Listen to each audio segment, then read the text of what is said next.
A brief history of the black डालिया। Black डालिया का संक्षिप्त इतिहास।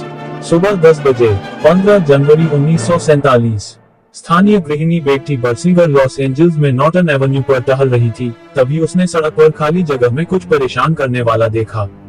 जब उसने पहली बार लाश देखी तो बर्सिंगर ने कहा कि शरीर इतना सफेद था कि पहले तो उसने सोचा कि यह एक पुतला होगा, लेकिन जब उसे एहसास हुआ कि वह वास्तव में एक कटी हुई लाश देख रही थी तो वह अधिकारियों से संपर्क करने के लिए दौड़ी। बर्सिंगर को जो शव मिला वह एलिजाबेथ शॉर्ट का था, जिसे मरणोपरांत ब्लैक डालिया के नाम से जाना जाता था।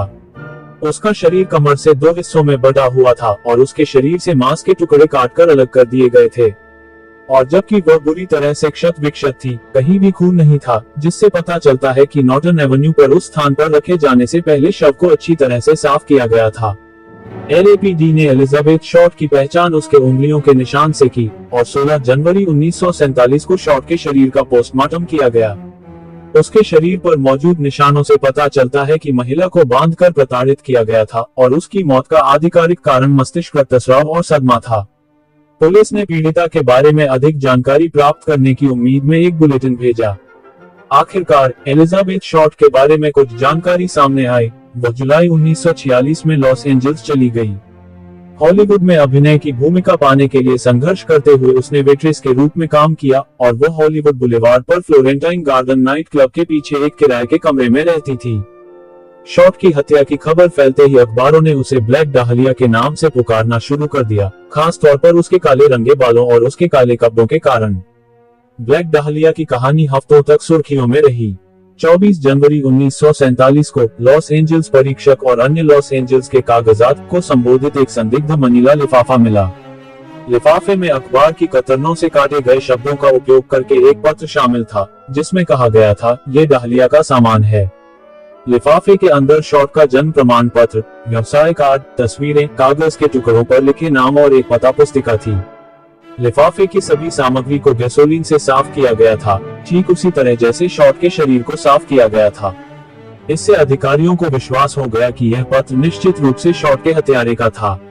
पुलिस ने शॉर्ट की पता पुस्तिका से लगभग 75 लोगों से संपर्क किया, लेकिन अधिकांश लोगों ने दावा किया कि वे शॉर्ट को केवल थोड़े समय के लिए जानते थे।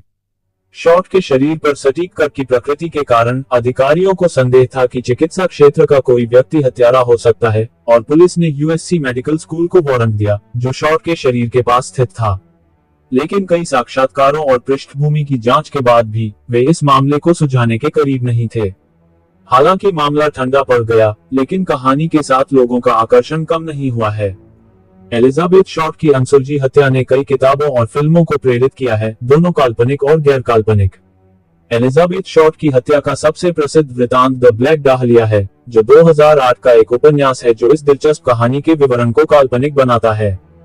यह उपन्यास इतनी अच्छी तरह से शोध किया गया है और इतनी सजीवता से प्रस्तुत किया गया है कि कई पाठकों ने कहा है कि उन्हें खुद को याद दिलाना पड़ा कि यह कल्पना थी और सच्चा अपराध नहीं था।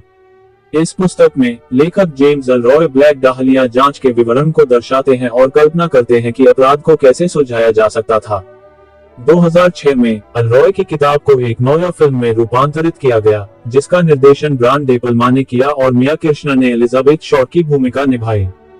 ब्लैक डालिया का मामला अभी भी अनसुलझा है, लेकिन इस अपराध को किसने अंजाम दिया, इस बारे में कई सिद्धांत हैं। वास्तव में बहुत से लोग अपराध कबूल करने के लिए आगे आए हैं, लेकिन इनमें से ज्यादातर स्वीकारोक्ति झूठी साबित हुई है। कुछ अपराध लेखकों ने ब्लैक डालिया हत्या और क्लीवलैंड टोर्सो मर्डर्स के बीच संबंध जोड़े हैं, जो 1934 और 1938 के बीच हुए थे। लॉस एंजल्स में 10 फरवरी 1947 को जीन फ्रेंच की हत्या को भी शॉर्ट की हत्या से जोड़कर देखा गया है। जांच के समय लेस्ली शॉर्ट को मुख्य संदिग्ध माना गया था, लेकिन लिपिकीय त्रुटियों के कारण उसे कभी भी मुकदमे में नहीं लाया गया। इस मामले के अन्य विवरणों के साथ साथ कुछ सिद्धांतकारों का मानना है कि पुलिस द्वारा मामले को छुपाने के कारण ब्लैक डालिया की हत्या कभी हल नहीं हो पाई। LAPD से सेवानिवृत्त होने के बाद पूर्व पुलिस जासूस स्टीव होडेल ने ब्लैक डालिया murder, A genius for murder नामक एक सच्ची अपराध पुस्तक प्रकाशित की।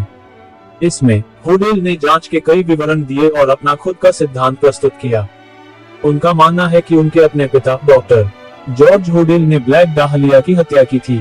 हालांकि एलिजाबेथ शॉर्ट के साथ वास्तव में क्या हुआ, इसके बारे में कई सिद्धांत हैं, लेकिन मामला अभी भी अनसुलझा है।